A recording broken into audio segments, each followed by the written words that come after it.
Get up to 70% off store-wide.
It's not a game, it's a rage thing.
Happy Monday.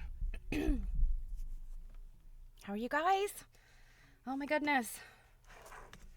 I can't believe it's Monday and Thanksgiving is right around the corner for my US friendos. This weekend was crazy. I did 1,000,001 things and still am behind the 8 ball. And I'm not even hosting Thanksgiving at my house. We're traveling to my father-in-law's tomorrow night, or sometime tomorrow, and so I have things I have to get done. But this is a nice little bit of solace in the middle of house cleaning and food prepping and all that stuff. So, are you guys anybody hosting Thanksgiving? I know some of you do, and my heart is with you, friends. So for today, I thought we would take a look at Quilts Japan. Sometimes I'm not really sure what to do here because I'm kind of in an off spot in research, and I've looked at oh no, plumbers. I've looked at something and I'm like, oh, this might be interesting to look at, and it's totally off subject, but I have a couple of issues of Quilts Japan, and I could have sworn I bought these longer ago than I did. Apparently they're 2011 issues, so I'm kind of trying to remember, like, where in the heck did I buy these or when. Would have obviously had to have been 2011 or afterwards. So these are, let's see, yeah, they're July, March, and May of 2011, and I thought we would look at this one mainly because it's got baskets, and I thought, baskets are sort of fall-ish, right? Apple baskets, and baskets are yet a cornucopia. I'm thinking of all the baskets we put on the table full of rolls and all that kind of stuff at Thanksgiving. So as I was looking through these, I was like, oh, this one's kind of baskety. So you can see, and I have pictures so that hopefully we can look at these in a little bit more detail. But look at that little, it's a little coin purse. Japanese crafting and quilting, they make so many cute things. The kind of idea of kawaii, and Japanese crafters and quilters love to make bags. I feel like every single Japanese crafting or Japanese quilting book or magazine or whatever I have has some kind of bags in it. And I've made a few things over the years, but oh my gosh, I could literally spend like the rest of my life making these cute bags. So I thought we would just look through this, and ordinarily I would say, like, I don't know what any of it says, but guess what? Google Lens. So as we look at these, I will try to do a little bit of translation to the best of my ability. And then I know most of you have heard it before, but I'm gonna read the Lady of Godey's chapter about Thanksgiving Day out of the book, Lady of Godey's by Ruth Finley.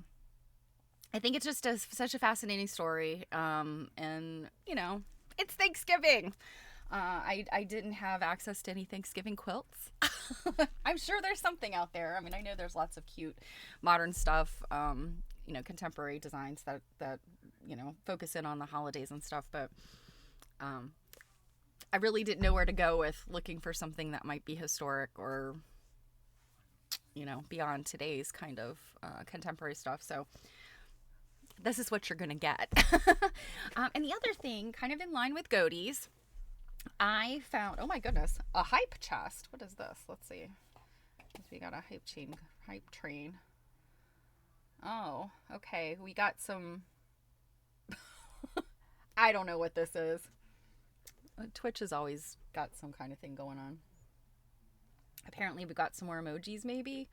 I don't know. Hype chests. Who knows? I re-upped Druid's subscription so she's not caught in a hole, and Robin re-upped hers, so I guess that got us into a hype train and whatever. So all good, wonderful things. A bounty for the week of Thanksgiving. So anyway, there's this very cool quilt. I picked up an issue of Uncoverings from 2016. I can't remember. Recently I've had opportunities to to grab some books out of people's collections as they've been giving away or downsizing their books. And, you know, it's been a great opportunity to pick up some stuff. And, you know, all of the uncoverings up through last year are available on the University of Nebraska Lincoln. They have a portal specifically for, you know, like archive library stuff. All of the issues of uncoverings are out there. But still, sometimes it's good to have the book in your hand. And there is an incredible quilt in here called the Godey's quilt. I think it's called the Godey quilt. It was made in the 30s. I'll read you the abstract that's in this paper. I have not read the paper in detail yet. I've kind of flipped through it, but the University of Kentucky has this quilt, and they have some pretty good pictures. It's a quilt that's very difficult to photograph. I think it's kind of a cream color quilt. It's sateen, so it's highly reflective. But there's some good pictures to look at, so we'll look at that. So let's get into it. Let's look at this magazine. So the thing I always forget is, of course, I put things on my shelf, right? And I pull this out and I'm like, forget that Japanese stuff goes the other way. So I'm looking at this magazine backwards, kind of, right? But that's how Japanese publications are. They're read from right to left, top to bottom, I think. So let me get the pictures up so you can see.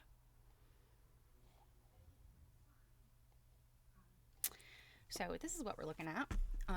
And what this says, Quilts Japan is what this says at the top. I know that much. The main title here, this line here, I do know it says something about baskets or about patchwork baskets. So let me get my Google Lens up. You know, Google Lens is such an incredible thing. You know, it's not always perfect. It doesn't always find you what you're looking for, but it does translation pretty good. So this is March 2011, and this headline is Packing Spring into a Basket. That's their main spread in here that we're going to look at. And then this second little headline here is I'm crazy about reverse applique, because there's some really cool reverse applique stuff to look at. So, whoops. Well, forgot to turn that one around. So look at this. Oh my gosh, have you guys seen basket quilts like this? This is amazing. So now I didn't take pictures of every single page of this. Whoops. Okay, there we go. But I took a picture of like the main pretty stuff. So let me translate this. So special feature, packing spring into a basket. There are many types of baskets, and they all have familiar patterns. Above all, the shape is cute. Even a single basket makes a beautiful picture. You can line up different types to make a sampler, add flowers or fruit to make it more colorful, or use it as an applique to create a variety of shapes. We have collected a wide variety of baskets with different designs. Enjoy the arrival of spring with this basket. So baskets also have a very spring situation about them. Easter baskets, flower baskets, all these things. Baskets are universal, right? I just thought this was so cool. And you know, this is what's interesting about Japanese quilts. They really, you know, just as we've looked at, you know, well, of course, just finishing Mavis Fitz-Randolph's book, you know, looking at the quilts of Wales and Northern England, particularly Wales, they have a very specific look about them, you know, at that point in time. And Japanese quilts also have very specific kind of looks to them. Not to say that you look at a quilt and you can instantly go like, oh, that's a Japanese quilt. But once you know it's a Japanese quilt, then you can you start to see the fabric, and you start to see the design and the aesthetics of it are definitely very specific. So I thought this one was just, I really like this one. And you kind of see I accidentally cut this off a little bit, but you could kind of see this border here. And I think, oh my gosh, I missed this. The border has rickrack over the edges. Little buttons. Look at that. There's little buttons. Isn't that precious? I love it. Okay. So the next one. This one, look at this. I think this is a fairly large quilt. They do have the sizes in English in here. This is 198 and a half centimeter square. So I think that's probably about 100 inches. So this is a big bed quilt. But look at these tiny little like elongated baskets and how it looks very Christmassy to me. But I kind of doubt that's the intention here, but look at that. And then the quilting. Oh my gosh, you guys, look at this quilting. Look at that. Amazing. So this one, let's see what they say about this one. So this says the diamond-shaped baskets were inserted and arranged to form the Star of Bethlehem. The baskets were used to create a large star. So some of these descriptions are kind of, they're kind of simple. We can see this, right? This one up here also, this one gave me very, does anybody look at Lori Holt patterns, or have you ever made a Lori Holt quilt? She's the, oh gosh, there's her company name is like Bees in a Bonnet or something like that. But she's gone on to do Vintage Farm Girl and all this kind of stuff. And that's what this reminded me of. But they're baskets that I think are actually kind of made into handbags, maybe, if this is the one. One of these is the kind of, let's see. 20 baskets, all surrounded by border daisies, have different designs. The collection is centered around piecework and is full of original baskets. Okay, there's another one that's kind of, they're saying is sort of purse-like. And then this one these are like this large-scale print that they've cut up. And I think it's 2 large-scale prints. So there's this watermelon one, and then there's this like black and red one. I think they're 2 different prints. What they say about that one is various baskets. There are many different designs that can be created from baskets. Try changing the pattern, layout, and design to create your own original basket. The unique prints are connected vertically to create a striped quilt design, creating a delicious looking fruit basket. The large fruit print is vibrant. So that's the other thing I just realized. Like, look, this is made in strips. So these, in some cases, this looks like it's just a plain, like a strip, but here in the middle, it looks like it's pieced. 2 different colorways. And then the baskets themselves are strippy. I love a strippy quilt. It's kind of like my new obsession. Okay, look at these. This one is so charming. And it almost reminds me, there's something I've seen recently that I think resembles this. I don't think it's baskets. I think it's an older quilt, antique perhaps, that kind of has this color gradation. It was probably a log cabin, now that I think about it, but I mean, look what they've done here with this basket, and then like it's almost like I don't know, stardust coming out of the basket. Like, come on. And then this one up here, how graphic. Like it just, and then I think this is the one where they're saying that the handles are kind of made to make it look like they're handbags, perhaps. Or maybe it's this one. Sorry guys, I can't remember. I think it's this one. So okay, so this one says a basket turned into a bag. The handle design is also reminiscent of a bag. A fun quilt that looks like it could be displayed in a shop window. So that's what this one is. And then this one, stardust baskets, or this one says the asymmetrical design is impressive. The right side is a lively stamp basket using various patterns. The left side is a single large bold basket. Only one was placed.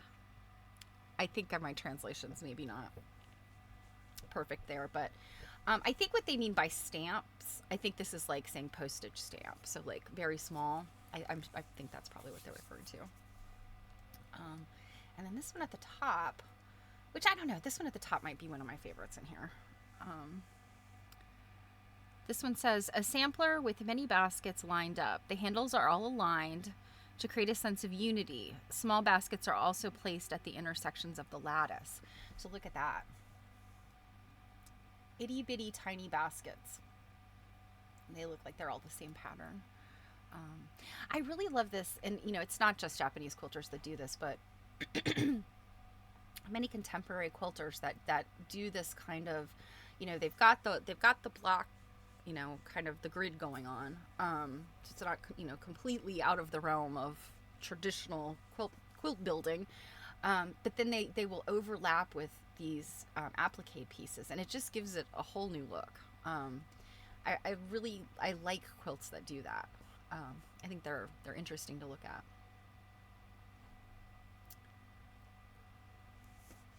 Of course, they throw in cute little needleworking items. This is another thing that I love about you know, Japanese crafting and needlework and quilting is all of the little containers and pouches and things. I mean, just charming.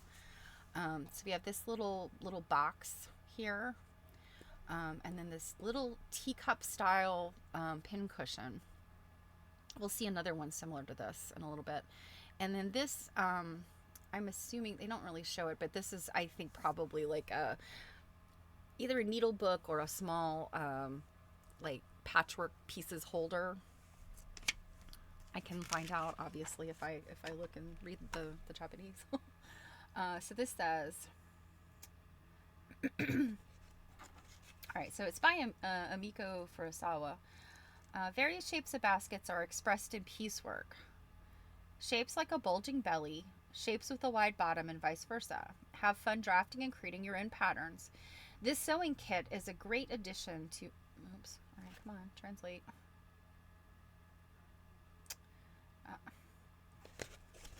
It gives up after a while, I think.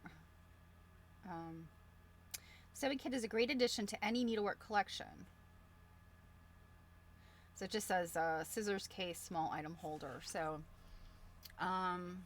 this, I kind of doubt this is a scissors case though. I feel like that would be more, I don't know. Cute things, right? Very cute.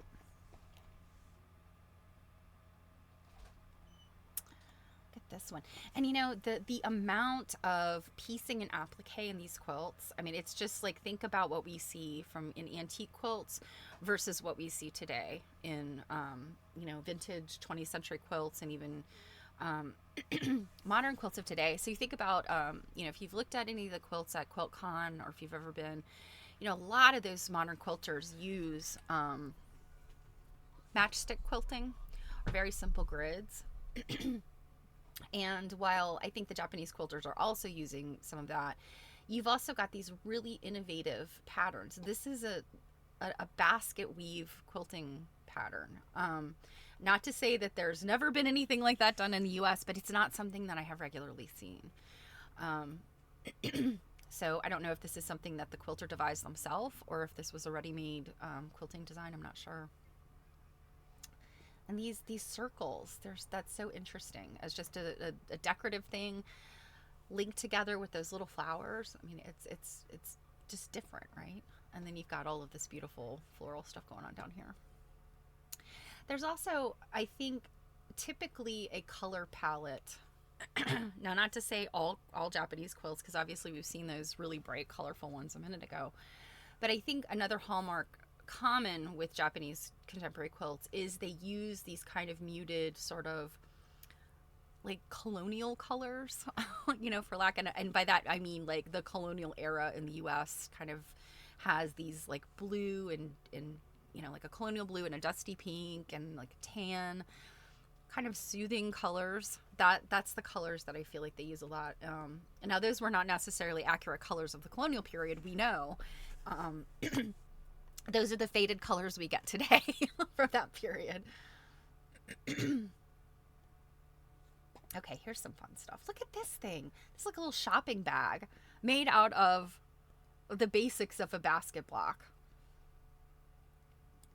And then these little tags. Yeah, these are just little cute little decorative tags. I don't know what this object is. Or maybe it's two different objects up here. I couldn't quite tell. But anyway, those cute little tags on them. This has got like it's almost like each of these is bound. I mean, it is. Each of these were bound separately, I guess. All of this stuff, with the exception, I think, of a few of these quilts, they have the patterns here in the magazine. Like half the magazine are all of these patterns. And, I would say that like a U.S. quilting magazine will definitely have multiple patterns in it, but it might be like three or four like major quilt patterns. And then you might have like some little sewing decor, little trinket type things.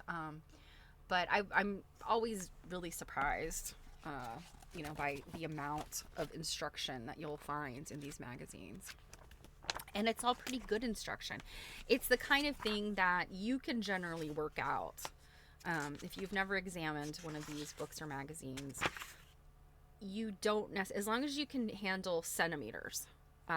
Sometimes they'll have inches, sometimes they won't. But as long as you can handle centimeters, they tend to write the measurements in both Japanese and English. So you'll see, the Arabic numbers. You'll be able to see like centimeters, how big to cut something. And then just based on these, instructions, and I didn't take any pictures of these pages, but just based on these instructions, you can figure it out, if you've done some sewing before. So that's one thing that I really appreciate. So let me see real quick what they said about this particular page. So this is a stamp basket pattern, which again is those baskets in the back. Consists of 4 small baskets facing each other, becoming a stamp design in the United States.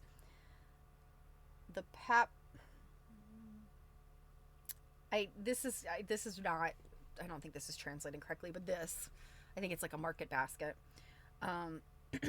Consists of large and small triangles, is the ultimate basket. And it doesn't say anything about these little tags. But again, I think they're referring to this postage stamp idea of just being small blocks. Well, when in reality a postage stamp is, just like an individual, like trip around the world, it's technically a postage stamp quilt because they're the size of a postage stamp, like an inch by an inch. Like that's that concept. So I think they're using this idea of postage stamp just being small, little blocks. But look at these kind of kitchen prints here, and like a lovely chain or cable. Just so charming and cute. I see some fabrics I actually recognize. For a while there, I was buying some Japanese fabrics, and they're very different. They a lot of times are linen, like a cotton and linen. They'll have very different prints than what we're used to. Okay, this one is fun. So baskets and shamrocks. See what they have to say about this one. Brightly colored stamp basket is decorated with clovers and leaves for a refreshing look. The leaf appliques give it movement that makes it look as if it is rustling in the wind. When the breeze tempts you, grab your basket and head out for a picnic. So this is essentially the same layout as the previous one. And you know what I just thought of? There is a postage stamp of that. This little block here. Do you guys remember it? I don't think it's been any time in the past decade or so. It may go back way into the early 2000s. But there were quilts. There was I know there were the G's Ben's quilt postage stamps, which I think they're re-releasing. They're releasing another batch of those, by the way. I don't know if it's before the end of the year or if it's early 2026. I'm not sure. But there definitely was like a folk art stamps, I think, maybe, and that there was a block. So I'm wondering if that's what they're talking about. Maybe they're referencing that. Anything is possible. This is another fun, bright one. And I love this idea of like all these varieties, right? All these varieties of baskets. It's not just the standard basket built out of patchwork blocks. You've got a lot of different, this is virtually all applique, I think. Yeah, this is all applique. But just the combination and the fussy cutting. Clearly these are like kind of a broderie purse. Fussy cut from some type of fabric that has, all these floral fruit things. And then this quilting, I really like this. It's like these interlocking rings.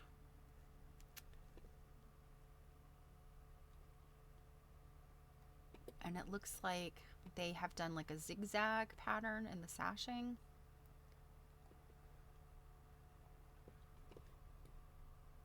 Very cool. Here is another one. Now this one actually reminds me, and it is definitely not an exact copy, but this reminds me of one of the Nancy Cabot patterns from the 1930s. Now the baskets are a little different, the way that they're constructed, and then like how they literally are part of the sashing. But this idea of these little patchwork baskets with flowers, little applique flowers coming out of them, that was definitely like of the 30s here in the U.S. And the Nancy Page. I'm sorry, it was Nancy Page. The woman who actually is Nancy Page, or was Nancy Page, her name is actually Florence Leganke, or Leganke, and her newspaper nom de plume was Nancy Page, or Nancy Page Quilting Club. Sometimes you see it listed as. But anyway, they issued patterns, series of patterns through the newspaper, and there was definitely one very similar to this. What I think is interesting is we have all of like acorns, and flowers and things, an ear of corn. Like kind of a different look at flora and fauna. I don't know that we would necessarily put an ear of corn with flowers, but unless it was something very fall oriented.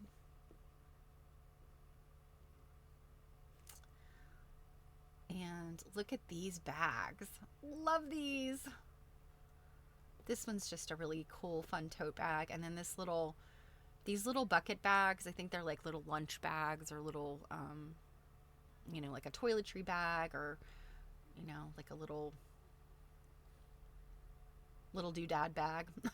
And then this one seems like it's more of like a market bag, or maybe something specific, like water bottles or something like that, in these kind of bags.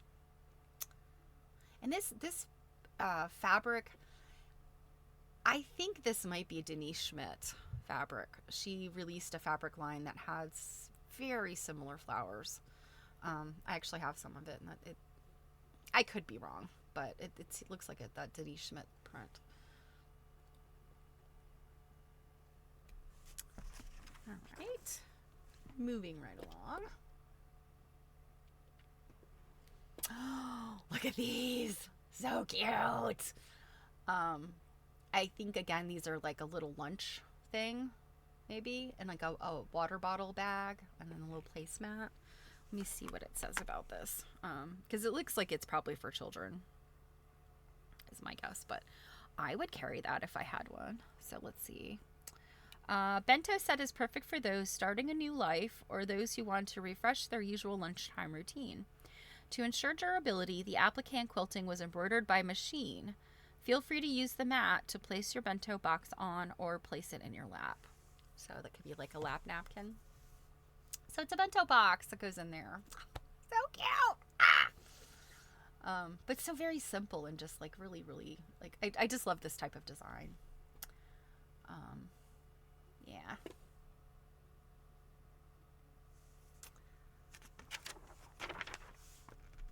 And I mean, this is about like pages and pages. Like, I feel like in U.S.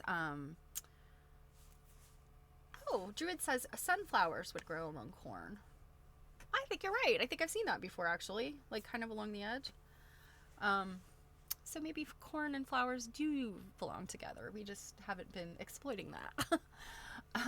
But you think about like any kind of craft magazine or a quilting magazine that you'd pick up, today in a bookstore or, at Walmart or the grocery store.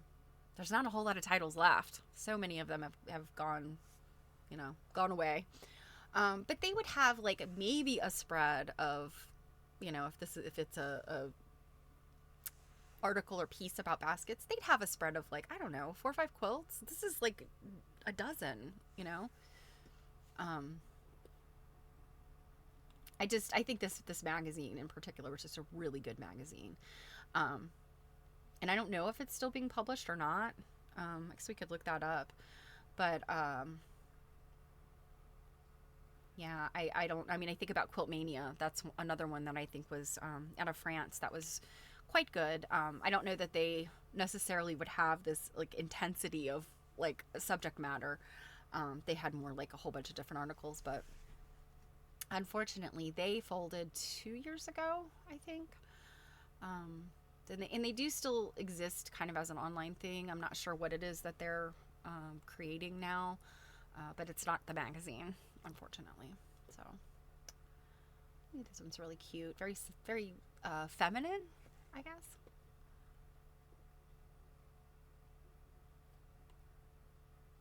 Now this, from a distance, has a very antique look to it. When you get up close to it, you can see that like what it is. These are more modern pieces in here, but the colors gave it, and this border piece gave it like a very antique look. And I think, again, I think that's sort of the romanticism that Japanese quilters are tapping into. It's this, I don't know, neo-romanticism. I think about like back in the 80s and 90s here, there was a lot of, the Victorian, people are interested in Victorian type needlework, ribbon embroidery. And so you'd see things similar to this, but this definitely has like a different sort of flair to it than what we were doing here in the US. And oh my gosh, look at this. A doll quilt, presumably. And this itty bitty little, the stamp, right? And then all of these other things. So like that, I think that's actually a tree, but, and this little teeny vine. I mean, you can imagine how, let's see, how, does it say how big this is? Does not give dimensions, although the instructions are in the book and here in the magazine. So I don't know. Let's see. Oh, here it is. 23 by 32 centimeters. No, I'm sorry. 43 by 42 centimeters. The framed piece is 23 by 32. So that's pretty small. Yeah, that's probably like 20 inches, give or take.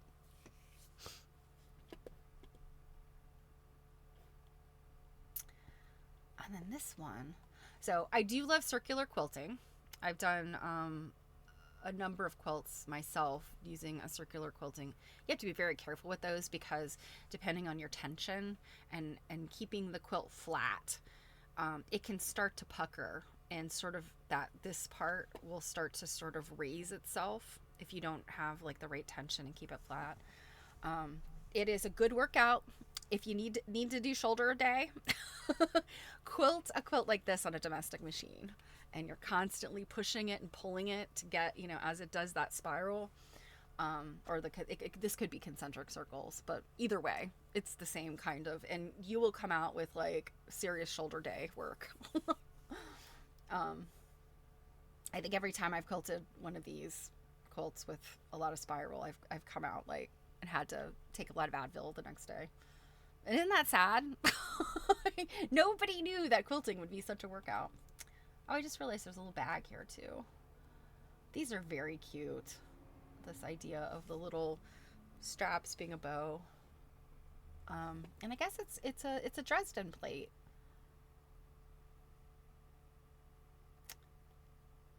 And it looks like, okay, so this is interesting. So they've kept some of them like the fan, where it's pointy on the bottom, but then these other ones have been flattened out.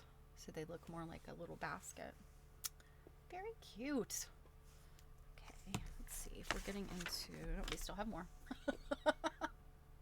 I keep thinking we're coming to the end of the baskets and we still have more. Yeah, we still have more.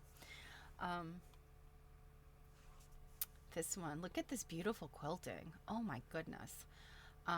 Now, it doesn't look like they're really saying one way or the other, you know, what's hand quilted, what's, you know, not. I really can't tell. This seems to me like it's probably hand quilted. I mean, just, it's such beautiful quilting, you know? I don't know. Seems like it's got that, oh, I don't know. I don't know what to say.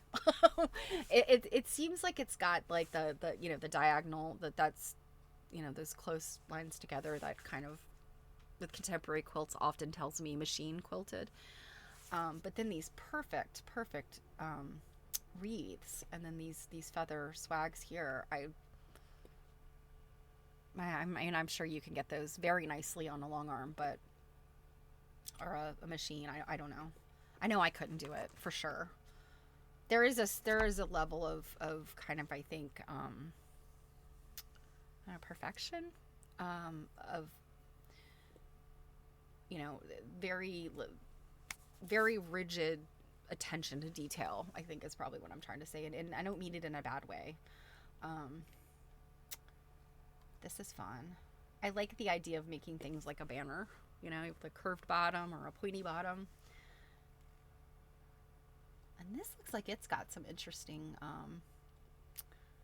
quilting pattern. Look at these sort of stylized leaves in there. Oh my goodness, I just realized these are like log cabin blocks in here. Now, I don't love the lace.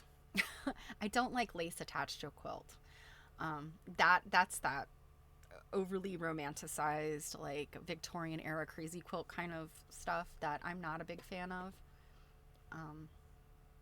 Oh, whoops, there was another thing here. This one. Another little doll quilt or little wall hanging. This shape is, we might call it like Rose of Sharon, or just a rose. I know in some Asian needlework they would call this like a chrysanthemum, or it's a very similar blossom. It looks a little different, but similar blossom is, I think, the Korean royal motif, you know, back in historically. So this kind of floral imagery has some really specific Asian origins. This, I mean, come on. I'm not sure what you call it when it's not actually a double wedding ring. When it's just these I guess it's just like an orange peel. But for the center, that centerpiece, whether it's set like this or whether these little football shapes are actually double wedding ring or pickle dish, this oddly shaped center part it's a difficult part. And a lot of times, well, there are templates for cutting it out and piecing it. I personally have faked it when I've done stuff like this by putting the football shapes, you know, and I was doing double wedding ring, the football shapes down on another piece of fabric, and you kind of fake it. It's sort of like an appliquing technique, but the fact that they have pieced these and baskets in the center, holy cow. And then this really beautiful applique vine and flowers along the sides. I mean, this level of applique, I mean, it reminds me a lot of Baltimore album quilts, and album, you know, like really detailed high style album quilts that just have all of this you know, layers and layers of floral motifs and things. A lot of work. So, and then here's our cute little, and the reason why I grabbed these at first, without even realizing that this was a spring magazine, I grabbed these because I was like, they look like pilgrims. They look like pilgrims with their little hats. But then I realized it's two ladies with, I guess she's got a broom and she's got a shovel, and they're sharing a basket. They've got baskets up here. They've got these little vessels, these little basket vessels. And then, of course, this basket, using this, you know, novelty basket fabric. I mean, how brilliant. And again, not to say that somebody hasn't done that before, but I just had not seen it. And I just, oh, if I had some basket weave fabric, I would absolutely make that adorable little change purse. So very cute. Okay. That might be the last one in that section. Let's see. Oh, no, we got one more.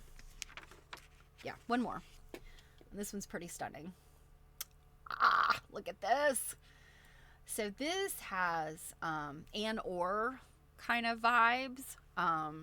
You know, she's the one that did that, you know, we maybe call it like the little cross-stitch quilting, where it's these itty-bitty little squares that all go together, and it looks like, you know, it could be like a cross-stitch.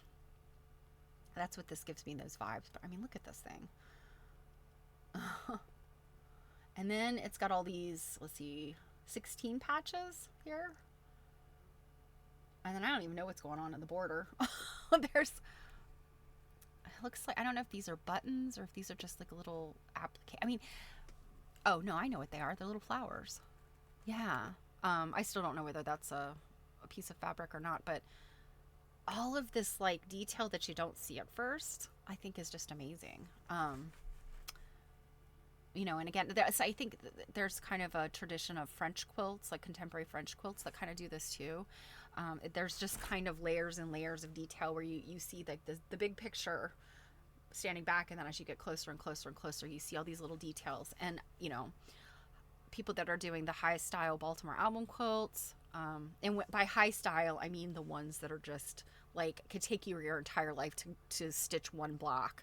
They're so intricate and so just full of itty bitty little pieces. Yeah, they actually, Baltimore Applique Society, I belong to, we've got a couple of quilters there that just do impeccable applique and do, you know, these very detailed quilts. And that's what this reminds me of. Just this really high style quilting. All right, so a couple more things in the magazine I just thought were really pretty that I thought I'll click through these quickly so we can get on to the next thing. But these cute bags, these cute hands. I mean, just look at this, quilted and just pieced and ribbons, and I don't know what this little cell phone case maybe. Back in 2011, our phones were a little smaller. Another one. This one was really interesting shape. This one seems more like a specific type of basket or case, like maybe it's a tea case or tea basket. You know, looks like there's some accoutrement here, so perhaps what that is. This one looks like a water bottle carrier, but I mean, it could be anything. Yeah, this is fun. So these were some paper, like I think they're paper pieced, perhaps, or no, actually they're not. But they are these. They've got that paper piece look. Let's put it that way. So you got a daffodil, just a generic flower, which kind of looks like a sunflower. And here's an example of using the daffodil to make this quilt. And we're going to see these palm leaves in a minute. Very interesting wall hanging. And here's the rest of them. So they've got an English ivy. I don't know that I've seen a pattern exactly like this, but it kind of has like Carolina Lily vibes, although it's very different than a Carolina Lily, so don't misunderstand. But that's kind of like, at first glance, that's what that reminded me of. I don't know why they call it English ivy, because it doesn't remind me of ivy in particular. Anyway, the Washington evergreen, the palm leaves, and then this pine tree. those were fun. And you see what they've done with the Washington evergreen was to make a bag out of it. This was just I think this might have been in an advertisement. But again, another adorable little sewing basket. Ah! Oh my goodness. I could go for these all day long. Such cute little bags and baskets and things. Let's see. Flipping forward here in the magazine. Okay. Oh, this is another one. This one actually kind of has me intrigued because I think I have this fabric collection as pre-cuts, like charm squares, 5-inch squares. And I thought, and I know I have some apple cores. That's what this paper piecing shape is. What a cute little, like a thread catcher, and then this little teacup style pincushion where you make the little cup and then you create the stuffed bit and stick it down in there, and it's probably tacked around to hold it in. I'm a sucker for little needlework tools, you guys. Okay, so this is the reverse applique section. So that was the other big headline on the front of the magazine. And I thought we'd just look at these really quickly. But look at how they've done this. I mean, reverse applique it's a challenging skill, just like regular applique when you get little tiny pieces. But they've used this fabric on the backing, behind this main fabric. That's really interesting. And it just gives it such an interesting look. And I think the idea of using one particular fabric maybe that has a lot of variation to it, instead of having to do like traditional reverse applique of like you have to stack every color. And that's the way they make the molas in South America. That might be what this is. So you actually have to kind of stack your fabrics or separate them to get the color variations.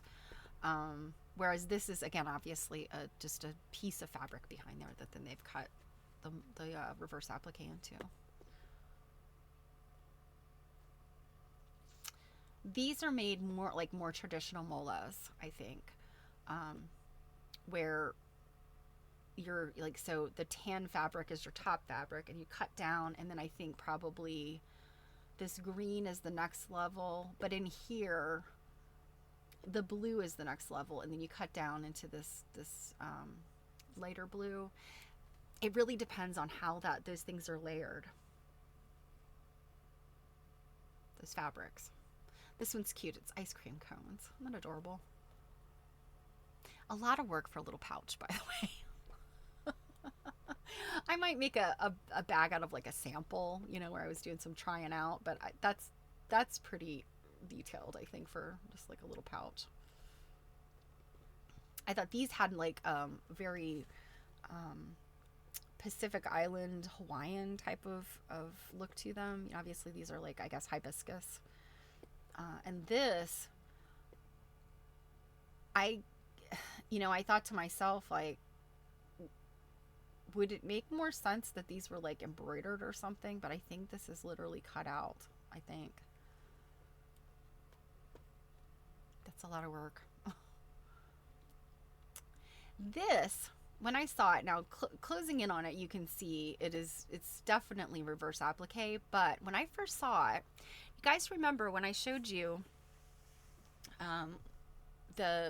so it was the exhibit at Festival of Quilts in Birmingham, England, and it was the Quilters Guild exhibit from the war years, and they had these pieces that were really unfamiliar to me, but they were these very soft, delicate, sort of, there's a bed jacket, and then I want to say it was like a hosiery little envelope that you'd put your stockings in, and then like baby booties, and there might have been like one or two other little items, but they were this very soft pastel like this, but it was quilted, and then within each quilted section it was this different pastel colors.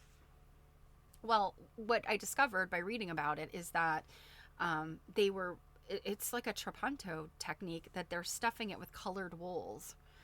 So that's how, and it's a very sheer, pale fabric, and so then you get these kind of muted pops of color. That's what this reminded me of so much when I glanced at the page. But then, on closer inspection, we can see that that it's reverse applique.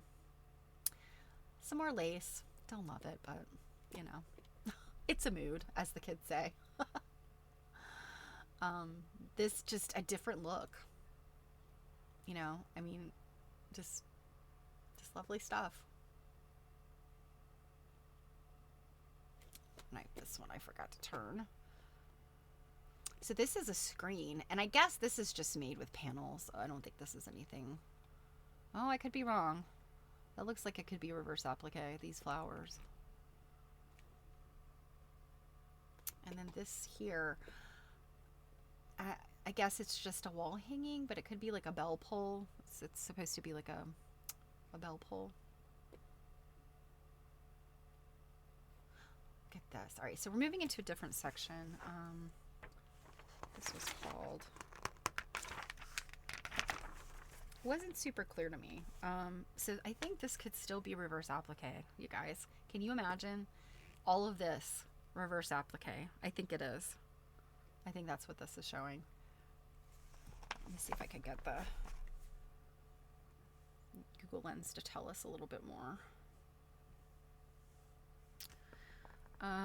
This quilt features reverse applique across the entire wide border.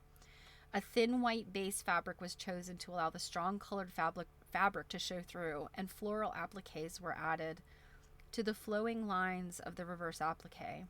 In contrast, the center part uses a simple pattern and is finished in subdued colors. So the center is like essentially an Irish chain, a single Irish chain with a 16 patch in the middle.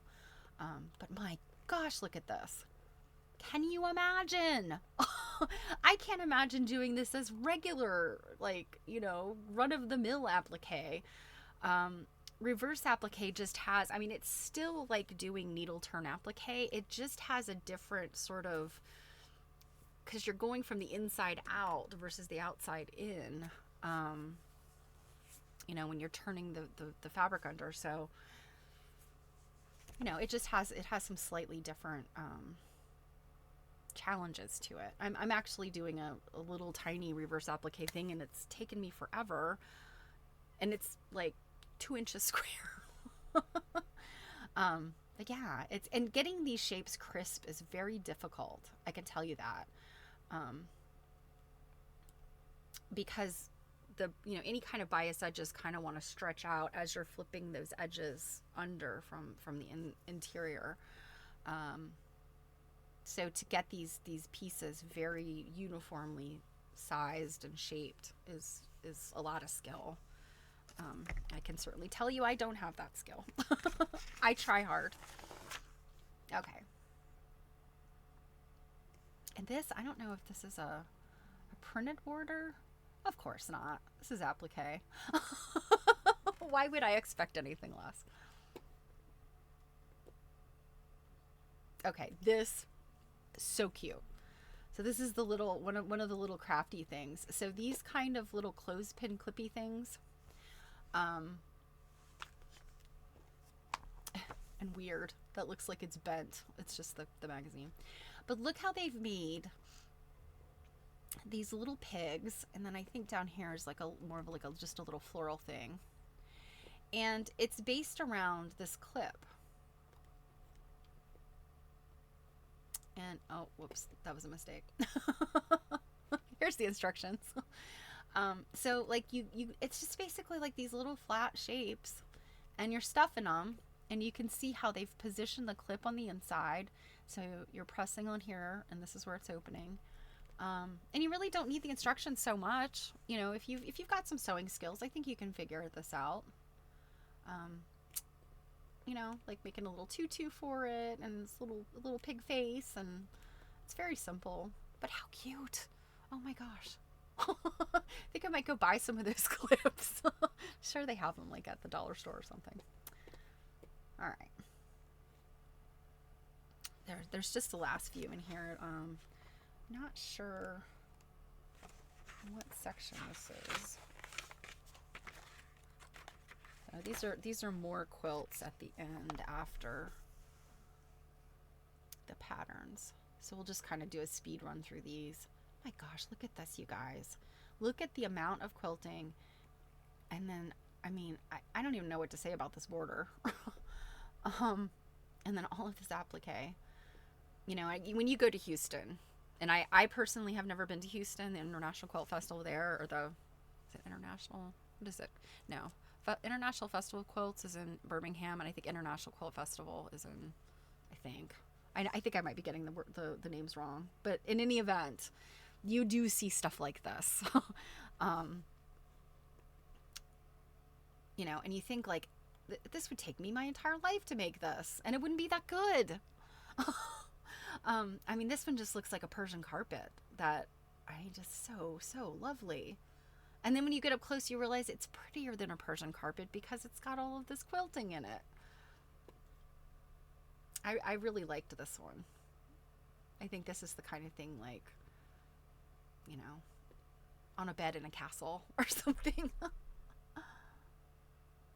This is another fun strippy one. It's got poppies, and they're using this like French kitchen fabric, and they've got these little pinwheels. It's really lovely.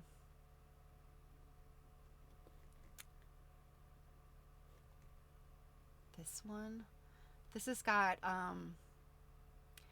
I don't know that these are K facet fabrics, but they sure look like it to me. Especially these dot ones. I can't think of like if he's got something like this, but kind of looks like it to me. Ah, look at that. Oh my gosh. Can you even? I think this one's really fun. I wish that they had this one on a wall so we could see it easier. But these are literally, I think, what appear to be, in some cases, fussy cut little postage stamp size squares. I mean, you can see some stuff over here. There's like cherries and flowers and things. They've been fussy cut. This applique, which kind of based on some of these other ones, that's basic applique compared to these other ones we've looked at. And then this big medallion with like hexagons. I mean, it's like they've taken all of the quilting arsenal and just thrown it at these quilts. And this one's got a more muted look about it, but oh my goodness, look at this quilting, you guys. Look at that. I mean, look at it. It's got that sort of basket weavy, and that's like a sashiko pattern, that sort of basket weavy looking kind of thing. It's not really, unlike that other quilt we looked at, that was more of an obvious basket weave. This is more of like a little, like, kind of a pattern. But oh gosh. And this, look at that. Lattice work, applique lattice work, Baltimore Album Quilts. And I think this is the last one. And this is another one, because of these muted colors, it really reminded me of that really interesting technique that we saw on the quilts, or not, those little accessory pieces that I took pictures of at Festival of Quilts. So, but again, more reverse applique. All right. Yowza, you guys. I hope you enjoyed that. I like to look at contemporary quilting and things, and that's a fun one. I don't have as many contemporary magazines anymore. I always get the magazine that they have for QuiltCon. Then of course that's more modern stuff.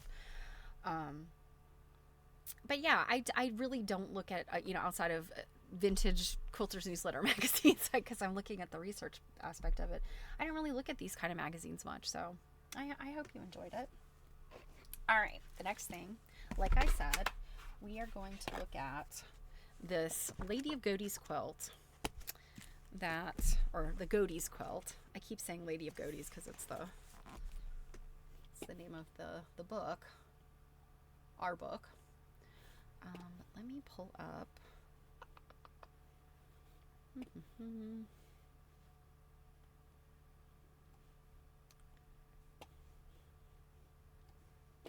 So this Western Kentucky University, they have the Kentucky Museum Special Collection. show you this. So let me read to you, first of all, this abstract about the Godey quilt that I will eventually read this, this paper. There's a picture of the lady who made it. So her name was Mildred Potter Lissauer, and she lived in Louisville, Kentucky. Her husband's name was Arthur. And the woman who wrote this paper it's not somebody I know, but her name is Sandra Stable.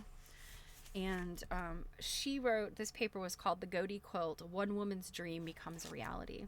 And so this is what she says about her paper.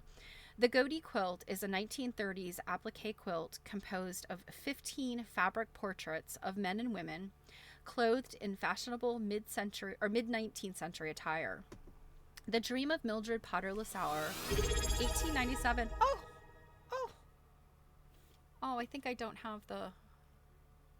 Oh, here, let me do this. Oh, it's Jill. Jill's here. Okay, so back to it. Let's see. The textile is largely original design. So Mildred Lissauer, 1897 to 1998. The textile is a largely original design that is not representative of the majority of American quilts made during the early 1930s. Noted for the beauty and quality of its workmanship, the quilt's crafting was, in part, a response to the competitive spirit that reigned in quilt making at the time. Significantly, the survival of the materials that document its conception, design, and construction enhances its significance and can be used to create a timeline of its creation. Reflecting colonial revival concepts and imagery, the Godey quilt is a remarkable physical expression of that era. So this,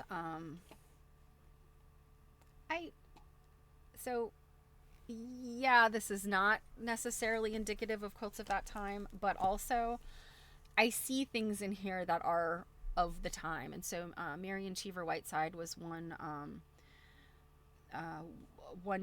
quilter who kind of made things like this, and she produced patterns, and they were these sort of in-depth applique kind of confections, and they sort of remind me of this a little bit. So look at the pictures here. They're not super good in terms of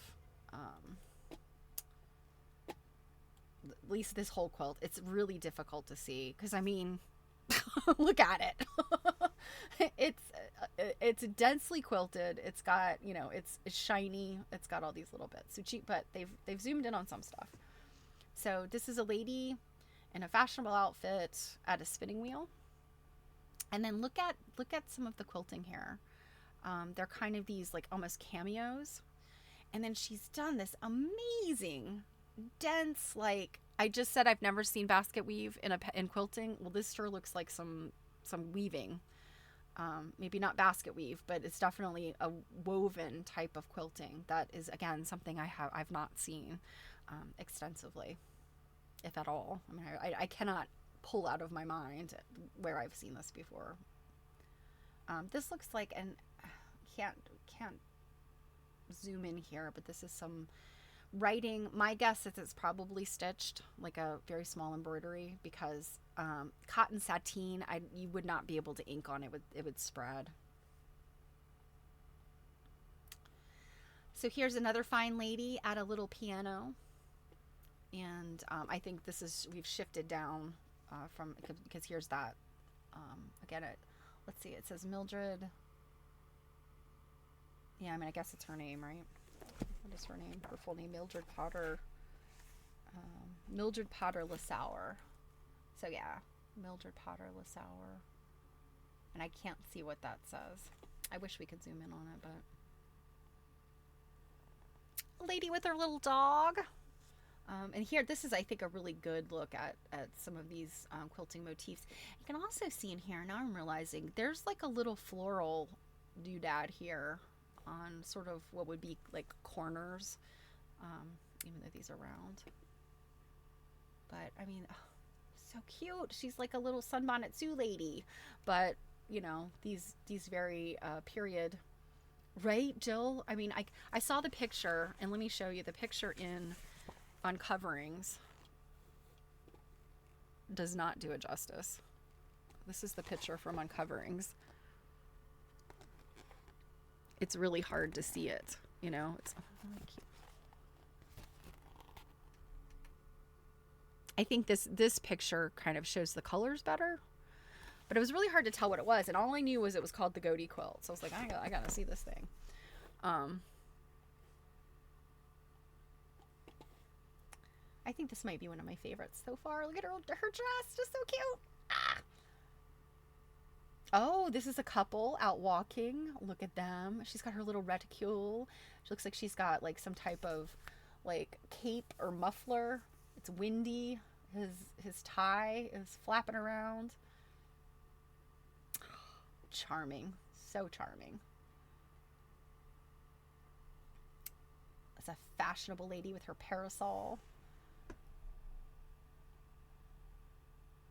Look at this fashionable lady standing in front of a garden gate, perhaps. Some wrought iron. And yet another fashionable lady. And like, again, these like every others, the alternate. I mean, they're not blocks really. I don't know if this is. I can see a stitch line here, a seam line.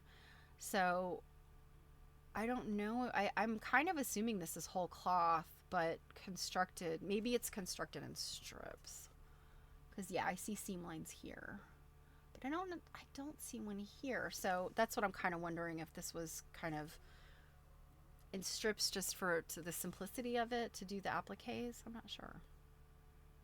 What's the date on it? It's 1930s.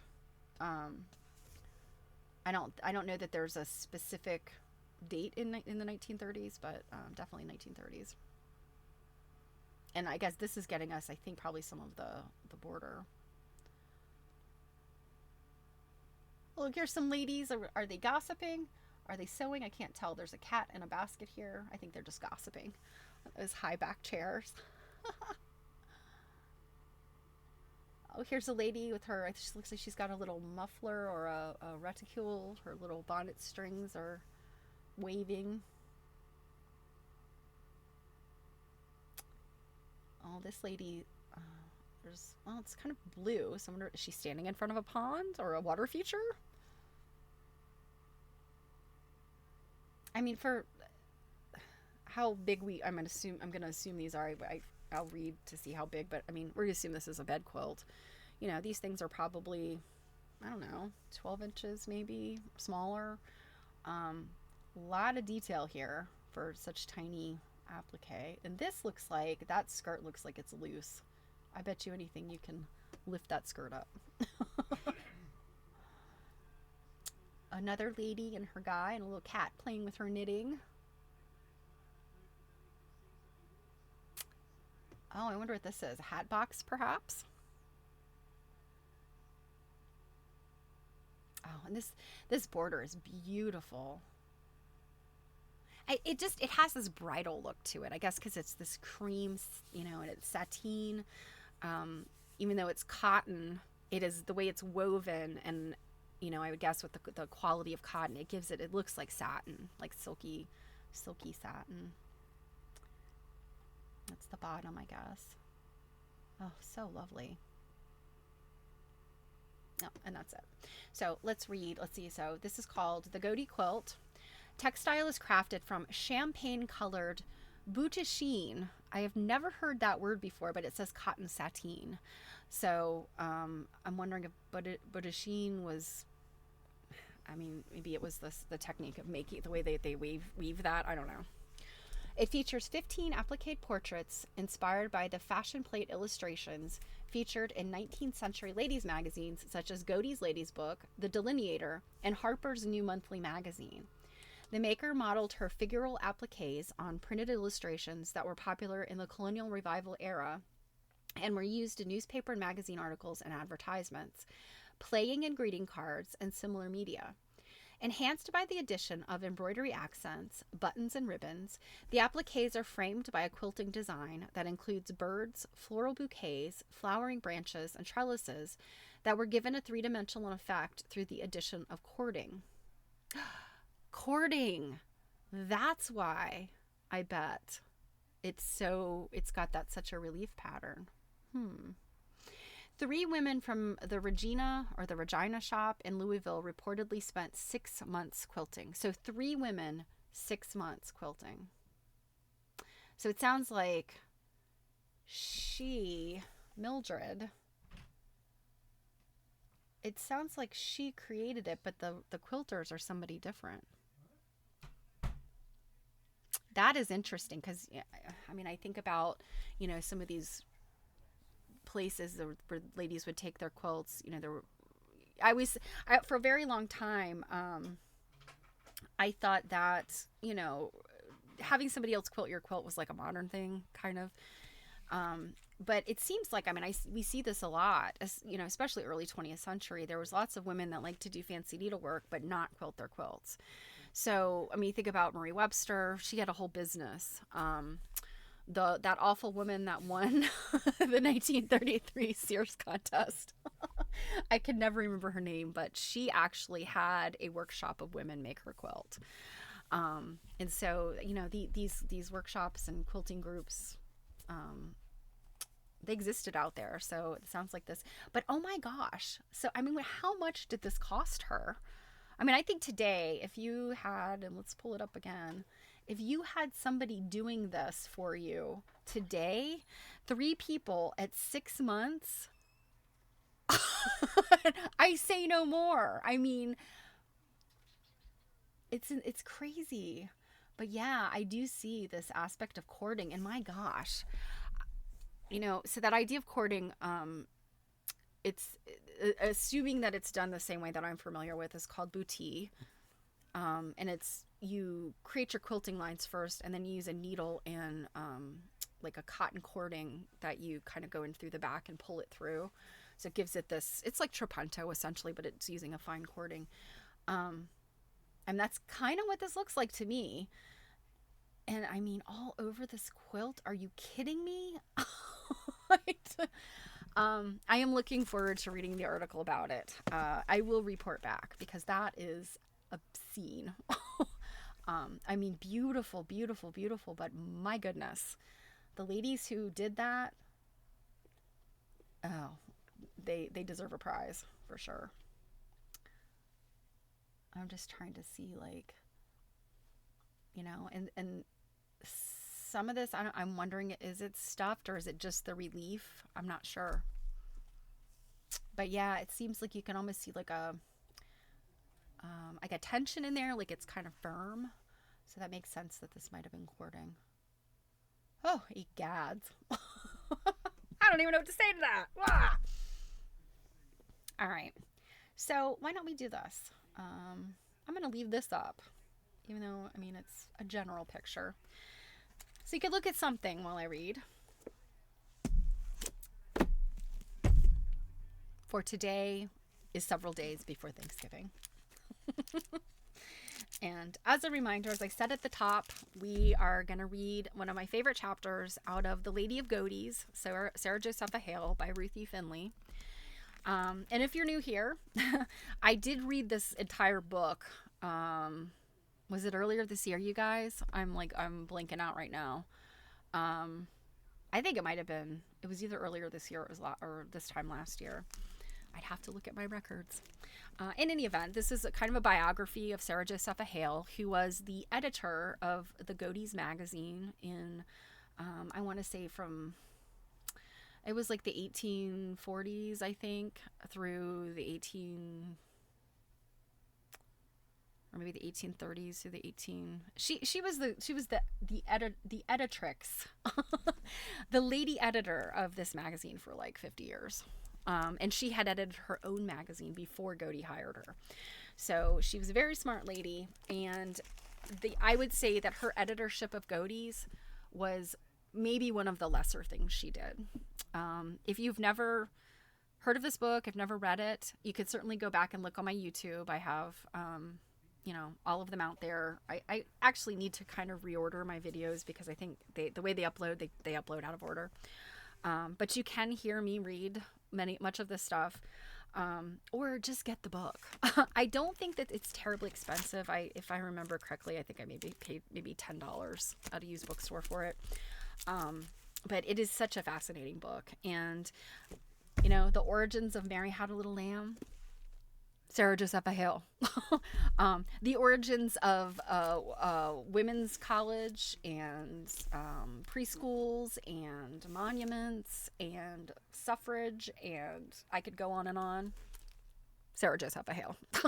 So she's pretty darn awesome. She's the kind of lady you want on your side when you got something you need to do. So this is chapter 12 of the book, and it's called Thanksgiving Day. And I like to tell people Sarah Josepha Hale invented Thanksgiving. She didn't. But we're going to find out how Thanksgiving came about, thanks to Sarah Josepha Hale. So, as a reminder, we are reading but one chapter of The Lady of Godey's by Ruth Finley, which was published in 1931. And we are reading chapter 12, Thanksgiving Day. The first president to issue a Thanksgiving Day proclamation was Washington himself in 1789. The second was Lincoln in 1863. The link between was Sarah Hale. Since the fall of 1621, when the handful of pilgrims who had escaped the preceding winter's famine appointed a day on which to celebrate the gathering of their first harvest in the New World, many New England communities were wont to hold a festival of Thanksgiving. But it was a local rather than a general custom, and no uniformity of date was obtained. For instance, the Long Island Hamptons, east and south towns settled by Connecticut English and not Manhattan Dutch, as was the west end of the island, kept as Thanksgiving Day the first Thursday after the cattle were driven home from the common pasture at Montauk Point. So, like the first Thursday. I don't know. When does one drive the cattle to Montauk Point? As the return of the cattle was fixed annually by the town founding fathers, sitting in solemn conclave, the date varied according to the season. If an early winter was portended, the cattle and their herdsmen were recalled sooner. If the fall remained open and Indian summer lingered, the cattle stayed at the point late. But in either case, the coming of the herd, winding slowly across the downs, set the date for Thanksgiving. And when Governor John Jay of New York attempted to establish a statewide Thanksgiving Day in 1795, this was the snag he tripped over. Each community wanted to keep the day as suited to its own convenience or tradition, and as none was willing to compromise, it was agreed to disagree. Though it was not until 1846 that Mrs. Hale began, in Godey's, her definite campaign to last 17 years for the nationalization of the holiday. Her first public voicing of the proposal long anticipated that date. Many of her early writings were replete with references to Thanksgiving.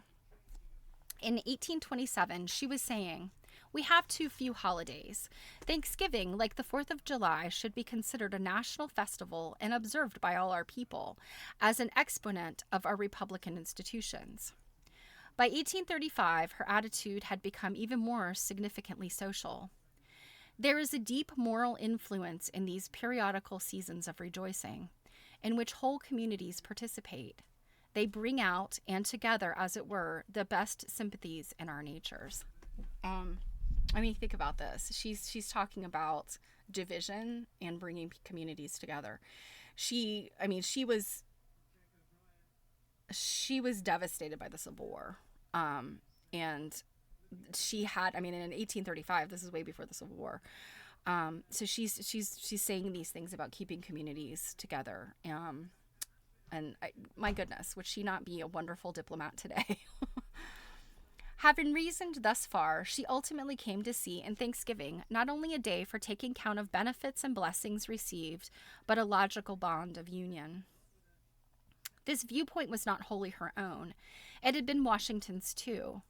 When in 1870 she was trying, out of fear that the then only 7-year-old precedent of an annual presidential proclamation might be sometime set aside, to induce Congress to establish the last Thursday in November as a federally legalized holiday, she quoted Washington's proclamation as the basis of her argument.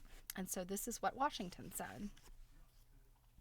"Whereas it is the duty of all nations to acknowledge the providence of Almighty God, and whereas both houses of Congress have requested me to recommend to the people of the United States a day of thanksgiving and prayer, Now, therefore, I do recommend and assign Thursday, the 26th of November, next to the service of the great and glorious being, that we then all may unite in rendering unto him our humble thanks for his kind care and protection of this country previous to its becoming a nation, for the favorable interposition of his providence in the course and conclusion of the late war, for the great degree of tranquility, union, and plenty which we have since enjoyed, for the peaceable and rational manner in which we have been enabled to establish constitutions of government, for the civil and religious liberty with which we are blessed, and also that we may then unite and beseech him to promote virtue, knowledge, and the increase of science among us. It was a stirring proclamation. Sarah Hale made it her creed: union, civil and religious liberty, virtue, knowledge, and the increase of science, but all rested on union. I love Sarah Hale. In the midst, then, of her anxiety of the 40s and the 50s for the safety of that union, she advocated the nationalizing of Thanksgiving Day as one more means of drawing the sympathies of the country together.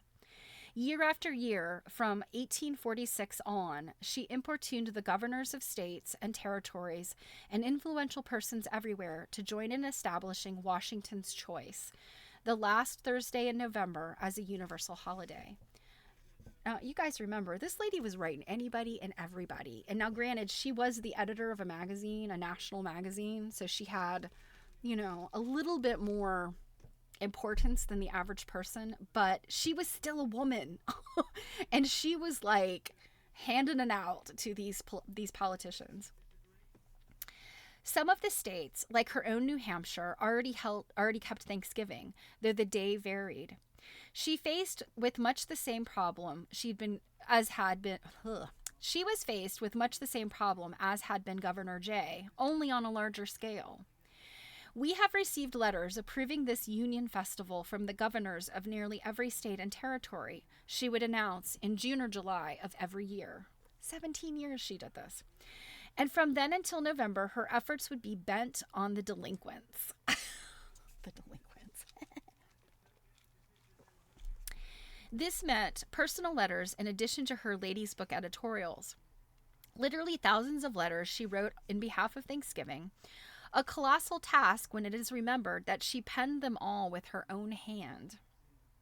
When her correspondence was gone over and sorted in 1916, the bulk of it being then burned, there were found innumerable replies to her Thanksgiving letters. I still don't understand why her correspondence was burned. They talked about this in the book, or Ruth Finley talked about it. I don't remember why, but it's unfortunate. I mean, we lost some probably really interesting stuff. A few, those signed with nationally prominent names, were saved. So I guess it was the people, the plebeians, that they burned her letters. Meantime, the idea was kept alive in the pages of the ladies' book.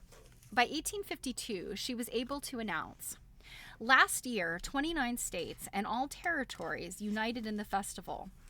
This year, we trust that Virginia and Vermont will come into this arrangement. They were the only states that had refused. And that the governors of each and all the states will appoint Thursday, the 25th of November, as the day of Thanksgiving. 23 millions of people sitting down, as it were, together to a feast of joy and thankfulness. 23 million Americans in 1852, a far cry from the now when Thanksgiving is kept in 23 million American homes. But what feasts they had, the earlier 23 millions. Toothsome indeed were the dainties the ladies' book cookery department suggested for Thanksgiving Day. Oysters etiquette. Could anything have been more fitting for the Victorian century? Lafayette ducks with snowballs, the latter made from boiled rice, raisins, and coffee sugar. Suji, a fish delicacy. Ham soaked in cider 3 weeks, stuffed with sweet potatoes and baked in maple syrup. Indian pudding and fermenty sauce. The list went on to Epicurean length. The lady editor knew good food and how to prepare it. Her recipes and Godey's and her own several cookbooks were far more practical, being far less casual than others of her times.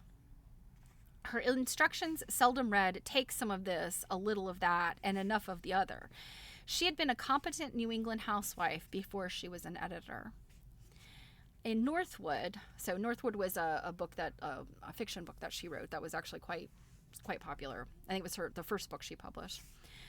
In Northwood, she gave a whole chapter just to the Thanksgiving dinner, set forth in the parlor, which being the best room and ornamented with the best furniture, was seldom used except on important occasions. And if the importance of the occasion may be judged by the length of the menu as detailed by her in 1827, it was equal to a modern Christmas, New Year, and Thanksgiving all rolled into one. Yet there were two things in the midst of this overbounty that have remained without change. The roasted turkey took precedence, says Northwood, sending first the rich odor of its savory stuffing, while pumpkin pie was an indispensable part of a good and true Yankee Thanksgiving. Maybe Americans have not changed so fundamentally after all. And today, still in 2025, the vast majority of Americans who are celebrating Thanksgiving will have on their tables turkey and pumpkin pie. Although I do know a lot of other people that are like, with the turkey, and they do other stuff. but still, the vast majority of people. But though Sarah Hale never discounted the value of material manifestations, it was her belief in the spiritual efficacy of Thanksgiving, as related to the preservation of the Union, that urged her on. Strange that she, a woman, should have foreseen the inevitability of war when wise men scoffed. But she was no alarmist. At least she could try every preventative measure. Even in 1859, she still hoped a nationalized Thanksgiving might help to avert disunion. That year, her Thanksgiving editorial, printed in the Lady's Book for November, was headed Our Thanksgiving Union. And it read as follows. 70 years ago, the political union of the United States was consummated. In 1789, the 13 original states, then forming the American Confederacy, became, by the ratification of the Constitution, the United American Nation. The flag of our country now numbers 32 stars on its crown of blue, and some half dozen or more additional stars are shining out of the depths of our wilderness continent, soon to be added to our systems of independent but united government of the people.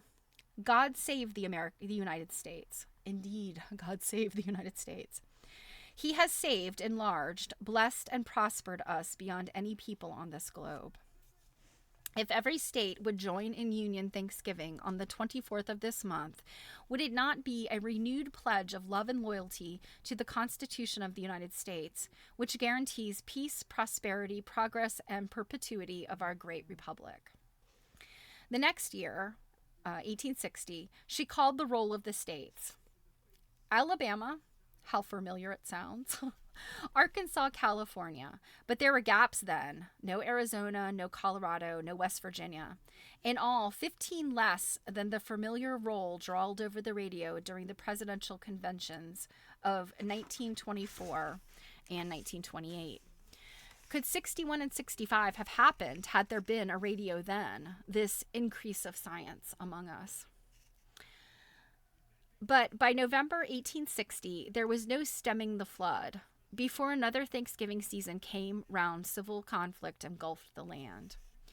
It was the war-red year of 61. The lady editor begged for a Thanksgiving Day of peace, pleading that we lay aside our enmities and strifes on this one day. She failed. Yet half a century later, a world at war did just this, keeping the Christmas armistice. It was in 1863 that she accomplished her great end. All the letters she had written from 1850 on to each of the presidents, recalling the example set by Washington, were at last to bear fruit.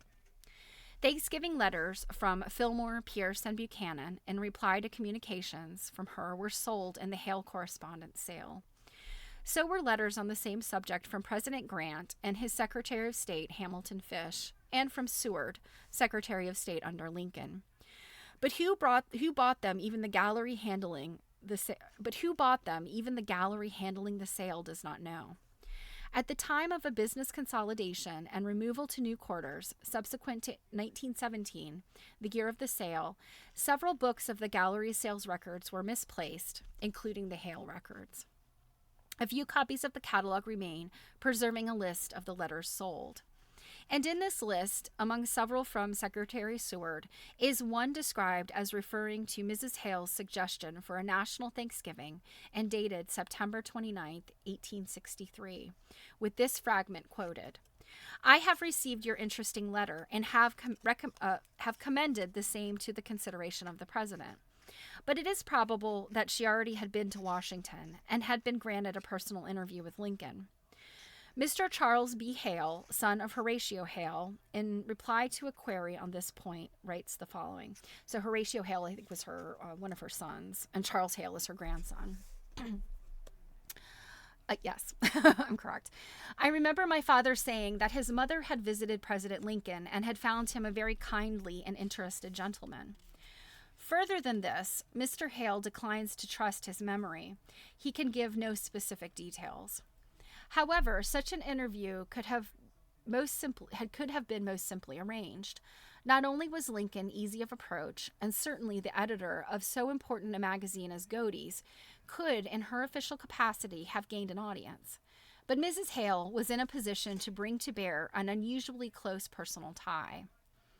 Major General David Hunter, elder brother of the husband of Mrs. Hale's daughter, Frances Anne, was a close personal and political friend of President Lincoln.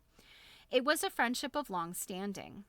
Hunter, at the time a major, had been a member of the party that accompanied Lincoln on the roundabout journey from Springfield to his first inauguration. In Buffalo, while shielding the president-elect from the pressure of over-enthusiastic crowds, Major Hunter had suffered a broken arm.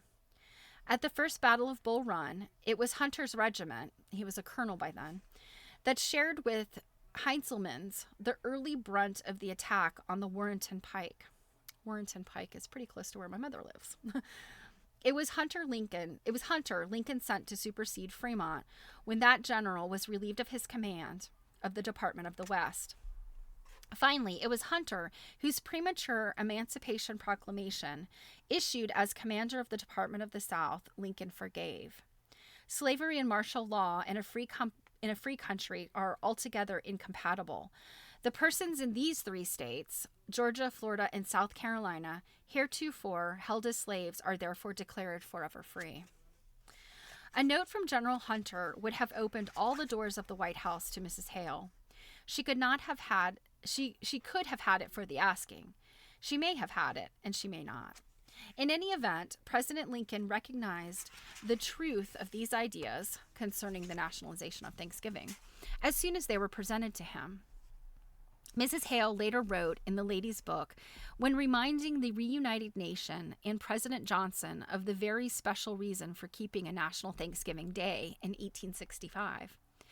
His, meaning Lincoln, his reply to our appeal was a proclamation appointing the last Thursday in November 1863 as a day of national Thanksgiving. It is significant, too, that in 1863, Mrs. Hale ran her annual Thanksgiving editorial in September and for the first time publicly suggested a presidential proclamation rather than a mere concurrence of the states. Indications that when the magazine was made up in July, she not only had hopes of success, but was paving the way for the new precedent about to be set. Would it not be better, she had concluded then, that the proclamation that appoints Thursday, the 26th of November, 1863, as the day of Thanksgiving for the people of the United States of America should, in the first instance, emanate from the President of the Republic to be applied by the governors of each and every state, in acquiescence with the chief executive advisor. On October 3, 1863, only 4 days after the date of Secretary Seward's letter to her, Abraham Lincoln issued what was the first national Thanksgiving proclamation since the day of Washington. And this is what his said. The year that is drawing to a close has been filled with the blessings of fruitful fields and healthful skies. To these bounties, which are so constantly enjoyed that we are prone to forget the source from which they come, Others have been added, which are of so extraordinary a nature that they cannot fail to penetrate and soften the heart, which is habitually insensible to the ever-watchful providence of Almighty God. In the midst of a civil war of unequaled magnitude and severity, which has sometimes seemed to foreign states to invite and provoke their aggression, peace has been preserved with all nations, order has been maintained, the laws have been respected and obeyed, and harmony has prevailed everywhere, except in the field of military conflict. While that theater has been greatly contracted by the advancing armies of the Union, needful diversions of wealth and of strength from the fields of peaceful industry to the national defense have not arrested the plow, the shuttle, or the ship. The shuttle. The weaving shuttle, y'all. So, see what he's putting in there? He's putting farm, maritime, and industrial revolution in there. The axe has enlarged the borders of our settlements, and the mines, as well, of iron and coal, as of the precious metals, have yielded more abundantly than heretofore. Population has steadily increased, notwithstanding the waste that has been made in the camp, the siege, and the battlefield, and the country, rejoicing in the consciousness of augmented strength and vigor, is permitted to expect continuance of years with large increase of freedom. No human counsel hath devised, nor hath any mortal hand worked out these great things. They are the gracious gifts of the Most High God, who, while dealing with us in anger for our sins, hath nevertheless remembered us in mercy. It has seemed to me fit and proper that they should be solemnly, reverently, and gratefully acknowledged as with one heart and one voice by the whole American people. I do therefore invite my fellow citizens in every part of the United States, and also those who are at sea or who are sojourning in foreign lands, to set apart and observe the last Thursday of November next as a day of thanksgiving and praise to our beneficent Father who dwelleth in the heavens. And I recommend to them that while offering up the ascriptions justly due to him for such singular deliverance and blessings, they do also with humble penitence for our natural perverseness and disobedience. Commend to his tender care all those who have become widows, orphans, mourners, or sufferers in the lamentable civil strife in which we are unavoidably engaged, and fervently implore the interposition of the Almighty hand to heal the wounds of the nation to the full enjoyment of peace, harmony, tranquility, and union. And from that day to this, and forever, the Chief Executive of the United States has proclaimed or shall proclaim the last Thursday of each November a National Thanksgiving Day. But the giver of this day to the country was Sarah Josepha Hale. Good old Sarah Hale. We love her. And gosh, I mean, just like reading the words of Lincoln, oof, and Washington too. You know, I mean, these are fraught times in our world, in our, you know, our economy, our politics, all that. You know, I think Thanksgiving is important, to be honest. And you know, they always, I haven't seen so much of it this year, and maybe I haven't been reading the right things, but every year you hear how to have Thanksgiving with your family and not, kill your Uncle Roger because he talks politics. I guess what I would say for this year, I would challenge everyone to have Thanksgiving and just really look at Thanksgiving or for, what it's meant to be, and it's what you're thankful for. What is it in our lives that we have, to be grateful for? And I'm the first person to say, like, sometimes my glass is half full. I kind of have like a, attitude about things sometimes, and I try not to show it here, but I mean, I do. It's just, the way I'm built, and I think the way a lot of us are built is just, kind of to look at, the terrible things the news tells us, and the irritations of everyday life. The car breaks down, you run out of something, all that. But I think if we really kind of take the 20,000 foot view of our lives, we've all suffered loss. I mean, I've lost several family members that I loved dearly. I still love, they're still in my heart. over the last few years, and that's tragic. Things like that, certainly we can all understand the grief and the heartache. But I think aside from things like, illness and death, I think if we look at the things that we'll like have strife about and, we want to fight with each other about, at least on one day, are not that important. And looking at the fact that a majority of us have a roof over our heads, the majority of us have enough to eat. We woke up another day, we woke up to live another day. And I think it's important to be grateful for those things. And we can go back to worrying about, all the stuff on Friday, which is Black Friday. So I'll leave you guys with that. I don't mean to be a lecturer or anything, but, I am saying this to myself, really. It's so very easy to forget our blessings. And I think Viktor Frankl wrote, some incredible words, and I can't think of them to literally quote them, but I think he basically said, like, you don't know, what you should be grateful for until it's gone.